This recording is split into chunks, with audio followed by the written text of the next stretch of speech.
Benvenuti, bentrovati, eccoci all'appuntamento dedicato al mondo dello sport per quanto riguarda la Marca Trevigiana, il nostro Veneto, sempre e naturalmente in onda attraverso il www.venetoglobe.com, la nostra web tv, e attraverso il canale 95 di Caffè TV 24, canale 95 per Veneto e Friuli Venezia Giulia, che ci porta naturalmente nelle vostre case. Vi ricordo Caffè TV 24, la TV del Nord Italia, si vede anche in Emilia Romagna e nelle Marche. Allora andiamo ad iniziare questa ultima fatica settimanale prima di gettarci in un altro bel weekend fatto a livello di sport, con molte iniziative, molte partite, molte gare da seguire, molti avvenimenti. Domani intanto compie gli anni Valentino Rossi. Voi direte, eccoci qua, bello, 40 anni di successi e di ricordi che la Gazzetta dello Sport, tra l'altro, insieme agli altri quotidiani sportivi, quest'oggi ha riassunto in un colorato inserto, dando spazio anche naturalmente alla sua nuova fidanzata, nuova insomma, però da un po' che c'è questa donna a fianco appunto di Valentino Rossi. E dalle donne ai motori, il passo è brevissimo e oggi è partita anche la nuova Ferrari che vediamo qui in questa immagine con la sua presentazione ufficiale. Riparte così la sfida mondiale, si chiamerà SF90 per quanto riguarda la Ferrari. La prima verifica poi da lunedì ai test di Montmelò ed è la prima tra l'altro Formula 1 del cavallino firmata da Joel Henkel come presidente appunto della Ferrari. Mercoledì prossimo la Juventus contro l'Atletico Madrid, parliamo di Champions League, mentre ieri sera in campo l'Europa League per alcune squadre italiane. Rapid Vienna Inter è terminata 1-0 per l'Inter dopo le polemiche della presenza di Icardi, che non c'è stata, e naturalmente dopo la consegna della fascia di capitano ad Handanovic. La questione Vandanara, Icardi, Marotta ed Inter prosegue naturalmente sempre più, dicono, intricata. Le altre partite: Zurigo-Napoli, ha vinto il Napoli facilmente 3-1, Lazio-Siviglia invece a Roma, nonostante la paura per gli incidenti accaduti nei giorni prima, è andato tutto bene, purtroppo è andato male invece il risultato, il Siviglia è passato per 1-0. Andiamo in Serie A con in campo Juventus-Frosinone alle 20:30 questa sera, poi spezzatino tra domani, domenica e lunedì con la chiusura dedicata a Roma-Bologna. Nella Serie B invece da oggi con Palermo-Brescia, via, poi Benevento-Cittadella per quanto riguarda le Venete, Padova-Foggia, Spezia-Verona, sempre con Grosso che deve fare risultato per rimanere sulla panchina, e invece va al riposo meritato il Venezia di Walter Zenga, che oggi ha ufficializzato tra l'altro anche l'entrata in società con i compiti importanti di Poggi, un'altra bandiera veneziana. La Serie C si ritrova dopo il turno infrasettimanale, chiamiamolo così, che ha visto sempre il Pordenone vincere, Pordenone in testa a 53 punti, Triestina a 44, Feralpi Salò a 43. Ternana Triestina, Renate Pordenone, Vicenza Fermana e Giana Verona sono le partite delle Venete o Trivenete se preferite. Per la Serie D, 23esima giornata, c'è un po' di crisi al Montebelluna che deve ritornare alla vittoria, sarà dura perché affronterà una delle due capoliste, Adriese Arzichiampo affronta l'Arzichiampo. Le altre partite spiccano Belluno Adriese e Campodarsego Levico Terme in questa giornata. La giornata di eccellenza vedrà invece Istrana Vittorio, Lia Piave Calvino Ale, Luparense Mestre, partitissima, questa è senza dubbio la partita principale della giornata, Nervesa contro Eclisse Careni Pivigina, Porto Mansuè Giorgione, Real Martellago Tombolo, Treviso Union QDP, si giocherà ancora al Tenni, potrebbe essere una delle ultime volte, Union San Giorgio Liventina.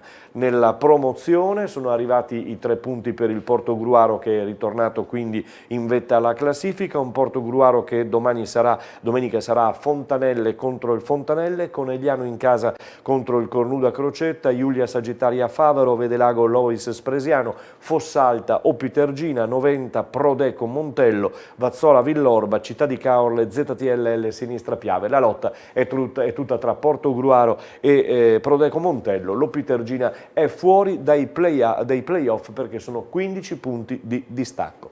Ed ora il basket, la TVB per parlare di Serie A2 maschile. Dopo la sconfitta a Verona contro la Tezenis è corsa ai ripari, anche se non serviva questa sconfitta con Tezenis. Confermato l'acquisto di David Logan, eccolo qui il play che arriva oggi, la firma avviene sempre oggi pomeriggio dopo le visite mediche di rito. Intanto ieri altro arrivo in casa De Longhi, Luca Severini, che viene presentato oggi alle 16:45 alla palestra di Sant'Antonino a Treviso. Luca Severini, marchigiano di Loreto, lascia la Serie A e Pistoia per il progetto della TVB. Il reparto lunghi, adesso della TVB De Longhi, è affollato, comunque Severini sarà già in campo domenica. Dalla A2 maschile a quella femminile, qui vedete gli applausi che sono ritornati per la formazione di Campagnolo che è ritornata alla vittoria domenica scorsa, e adesso Pala Cicogna, turno interno sabato sera alle 20 contro Giants Marghera, derby. La Ruker Sanve invece per quanto riguarda la Serie B, dopo la sconfitta con Bernareggio cerca di nuovo ritornare alla vittoria, attende in casa il Lugo di Romagna.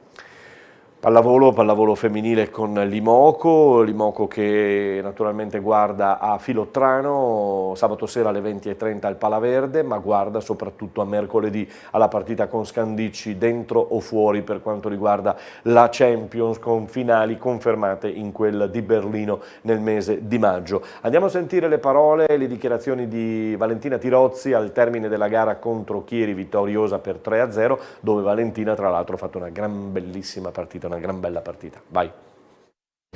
Allora Vale, questa Imoco 2 possiamo definirla, comunque si è difesa. Chieri come all'andata vi ha dato filo da torcere?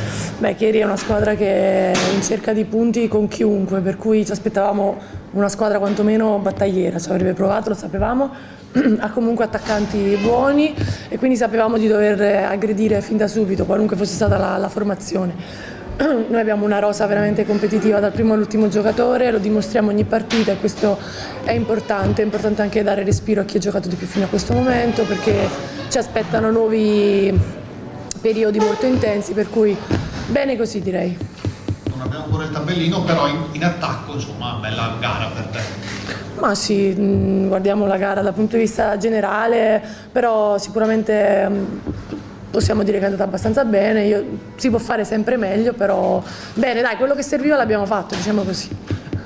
E anche Fessino, Leonora, si è difesa molto bene. Io credo che in pochi anni la vedremo protagonista sempre, qui o da altre parti. Penso sia veramente un talento straordinario e credo che l'Imoco abbia fatto molto bene a prenderla, quindi brava Fersi. E brava Valentina Tirozzi che oltre insomma, a parlare della squadra ha parlato anche molto bene di Fersino, il libero che ha sostituito De Gennaro domenica scorsa. Benetton Rugby, torniamo a parlare di Benetton perché si avvicina la gara contro gli Scarlets, c'è rivincita in casa Benetton, ce ne parla anche Marco Riccioni, eccolo. Alla Ghirada con Riccioni, allora parliamo a metà settimana di questo incontro, arrivano gli Scarlet. Sì, gli Scarlets è una partita che già prepariamo da una settimana, visto che i ragazzi erano impegnati con la nazionale, si sono riaggregati con noi da lunedì e la stiamo preparando già appunto come ho detto da una settimana. Abbiamo questa settimana per mettere ancora più a punto quella che sarà la partita, è una partita per noi importantissima come le altre tre che verranno dopo a Monico per rimanere secondi, quindi siamo molto focalizzati e siamo pronti per scendere in campo sabato. Abbiamo già evidenziato più di una volta, è stata una settimana un po' particolare senza i nazionali. Sì, è stata una settimana, per noi è stata una settimana di carico, perché come è giusto che sia, comunque sia, dobbiamo tenerci con il ritmo nelle gambe, quindi abbiamo corso molto, abbiamo provato, ma soprattutto siamo tenuti in forma e abbiamo fatto molto fitness, e questa settimana magari è un po' più tranquilla, anche perché i ragazzi hanno giocato, noi ci siamo allenati tanto per preparare la partita e per arrivare a sabato in perfetta forma. Un po' un classico, insomma, con gli Scarlets ormai. Sì, Scarlets sì, perché abbiamo perso, poi vinciamo, poi perdiamo, insomma, e poi una bella partita. Insomma, loro sono una squadra importante, sicuramente avranno tante assenze per la nazionale, anche noi. Però per noi è importante, insomma, prendere una rivincita da quella che è stata la partita da loro, quindi ci impegneremo al massimo per vincere contro di loro e soprattutto, come ricordo, per rimanere al secondo posto. Motivazioni quindi ce ne sono, diamo un invito a Monigo perché si ritorna a Monigo. Certo, sicuramente, mi raccomando al pubblico, ai tifosi, veniteci a dare una mano perché siete veramente il 16° uomo in campo. 16° uomo in campo, si inizia alle 18:15 a Monigo contro gli Scarlets, da non perdere non solo per gli appassionati di rugby. Dopo la pausa per la nazionale anche l'hockey su ghiaccio è ritornato per l'appunto sul ghiaccio, ad Asiago per l'appunto, all'Odegar, e allora noi siamo andati a sentire che cosa è successo. C'è stata questa sconfitta che complica un pochino le cose nella corsa all'Alps. Sentiamo l'intervista al capitano Federico Benetti. Con Federico Benetti, capitano, partita tiratissima, ci puniscono sulle penalità e finisce 7-6, quindi alla fine per un soffio. Sicuramente un secondo tempo in cui abbiamo preso troppe penalità e lì abbiamo pagato cara la partita. Il terzo tempo potevamo iniziare con più energia, abbiamo aspettato gli ultimi 10 minuti, ma ovviamente non sono sufficienti per poter vincere una partita con una squadra del genere. Questi 3 punti erano ovviamente molto importanti perché l'avversario era diretto nella classifica per il quarto posto, non tutto è perduto, ma adesso sono tutte durissime. Diciamo che adesso tutte le ultime partite è come essere nei playoff. Questa sera era una di quelle partite in cui bisognava fare il possibile per portare a casa i 3 punti, per passare loro in classifica pur avendo una partita in meno, se non sbaglio. Ad ogni modo non è questo che conta, quello che conta è che adesso in poi non possiamo più permetterci di sbagliare, non possiamo più commettere errori come le penalità di stasera, perché a questo punto della stagione si pagano veramente care. Grazie capitano. Questo Benetti, capitano dell'Asiago per l'hockey su ghiaccio, e allora sarà un weekend pieno di avvenimenti sportivi che seguiremo per voi e ve li racconteremo a partire dal lunedì. A tutti voi buon weekend!